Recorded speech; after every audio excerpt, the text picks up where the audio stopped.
Morning and शालूम everyone.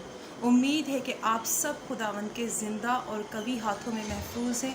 आज के इस दिन के लिए खुदावन की शुक्रगुजारी करेंगे कि खुदावन ने एक दफ़ा फिर हम सब को ये मौका दिया कि हम उसके कलाम की खूबसूरत बातों को सीखने वाले बने। आज के इस बाबरकत और ख़ूबसूरत दिन के लिए खुदावन की शुक्रगुजारी करेंगे कि खुदावन बारहा हमें ये मौक़े बख्शता है कि हम उसकी हजूरी में आए, उसके कलाम की खूबसूरत बातों को सीखें और उसके नाम को इज़्ज़त और जलाल देने वाले बने। हम खुदावन की बेहद शुक्रगुजारी इस चीज़ के लिए भी करेंगे कि उसने हमें ज़िंदगी और तंदुरुस्ती दी और उसने हमें तमाम अच्छी अच्छी और ख़ूबसूरत नेमतों से नवाजा। हम आज के कलाम की तरफ बढ़ते हैं। आज हम दो तरह के ईमान के बारे में सीखेंगे। एक वो ईमान है जो ज़िंदा ईमान है, यानी कि लिविंग फेथ है, और एक वो ईमान है जो कि मुर्दा ईमान होता है, डेड फेथ जिसको कहते हैं। आज हम देखेंगे कि आज हम ईमान के बारे में सीख रहे हैं कि ईमान क्या चीज़ है, ईमान है क्या।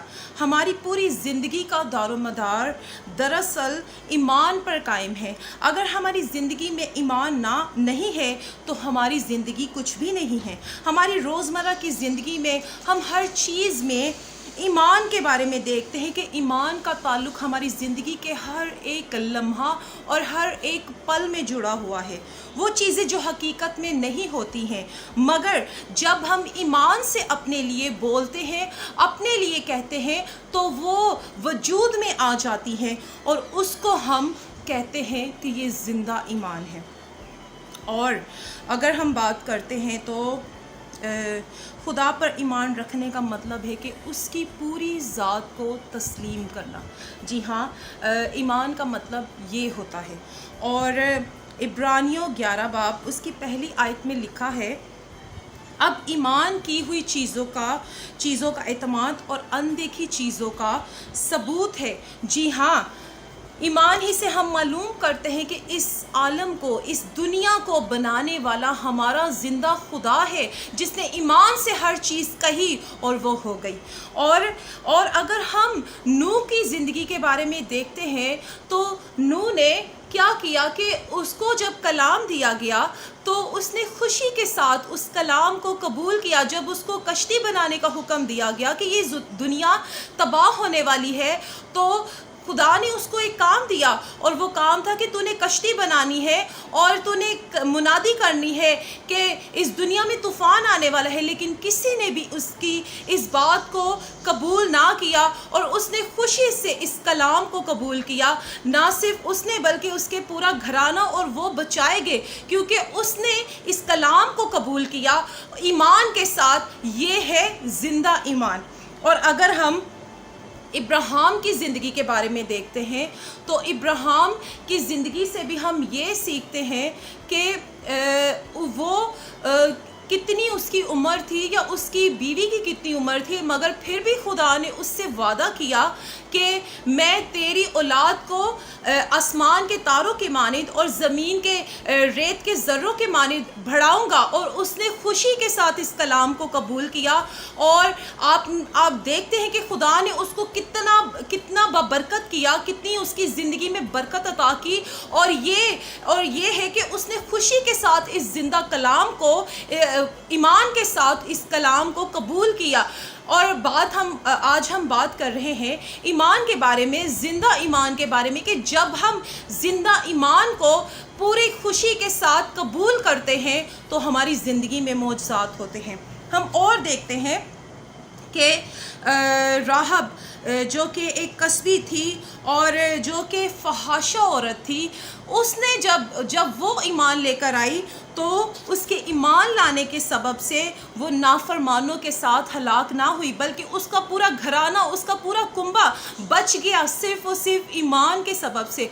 आज हमें अपनी ज़िंदगियों में भी इस ज़िंदा ईमान की उम्मीद को जगाने की ज़रूरत है, इस ज़िंदा ईमान पर अमल करने की ज़रूरत है और अपनी ज़िंदगियों में देखने की ज़रूरत है कि क्या हमारी ज़िंदगियों में ये ज़िंदा ईमान पाया जाता है कि नहीं। और इसी तरह से हम बहुत सी चीज़ों को, हम बहुत से वाक़यात को, ईमान के मौज़ात को देखते हैं बाइबल मुक़द्दस में, मगर اب ہم دوسری بات کریں گے مردہ ایمان کی، یعنی کہ ڈیڈ فیتھ کی بات کریں گے. تو ڈیڈ فیتھ میں ہمیں کیسے ملتا ہے، کیا ہم دیکھتے ہیں. ڈیڈ فیتھ اس کو کہتے ہیں کہ بہت سے لوگ ہوتے ہیں جو دعا کرنے کی قدرت رکھتے ہیں، ان کے پاس ایک بہت خوبصورت ووکیبلری ہوتی ہے، ان کے پاس بہت سے الفاظوں کا مجموعہ ہوتا ہے، دعا کیسے کرنی چاہیے، کس طرح سے کرنی چاہیے اور کن الفاظوں میں کرنی چاہیے، کب کرنی چاہیے. ان کے پاس ایک ساؤنڈ ڈاکٹرین ہوتی ہے، ان کے پاس کلام کی اتنی نالج ہوتی ہے، اتنی سمجھ ہوتی ہے، ان کے پاس بولنے کا ڈھنگ ہوتا ہے، کلام کو پیش کرنے کا ڈھنگ ہوتا ہے، کلام کو سمجھنے کا ڈھنگ ہوتا ہے، اور بہت سی ایسی چیزوں میں وہ اپنے آپ کو پرفیکٹ سمجھتے ہیں کہ ہم پرفیکٹ ہیں اور ہم سے کوئی غلطی نہیں ہو سکتی، ہم کلام اچھا پیش کر سکتے ہیں، ہم بہت سی چیزوں کو بہتر طریقے سے پیش کر سکتے ہیں بنسبت دوسرے انسانوں کے. مگر اگر ہم ان کے ایمان کی بات کریں تو ان کا ایمان بالکل ڈیڈ ہوتا ہے، بالکل مردہ ہوتا ہے. ان کا ایمان ایسا ہوتا ہے جیسا بالکل جیسا کہ ایمان پالوس تھومس نے کیا تھا، توما نے کیا تھا کہ اس نے شک کیا تھا. آج ہمارے ایمان بھی بالکل ویسے، ہم بیسکلی دکھنے میں تو مسیحی نظر آتے ہیں، ہمارا ایمان، ہم سمجھتے ہیں کہ ہمارا ایمان بہت مضبوط ہے، مگر وہ ایمان مضبوط نہیں ہوتا. ہم شک کرتے ہیں، ہم کہتے ہیں کہ ہم دکھنے میں تو مسیحی لگتے ہیں، ہم دکھنے میں تو ایسے ہیں کہ جیسے ہم بہت زیادہ پرفیکٹ ہے اور ہمیں سب کچھ آتا ہے، ہم کلام بھی کر سکتے ہیں، ہم دعائیں بھی کر سکتے ہیں، مگر ان کے ایمان مردہ ہوتے ہیں، اندر سے ان کا ایمان نہیں ہوتا. اور آج ہم ایمان کے بارے میں ہی سیکھ رہے ہیں. ہمیں شک نہیں کرنا.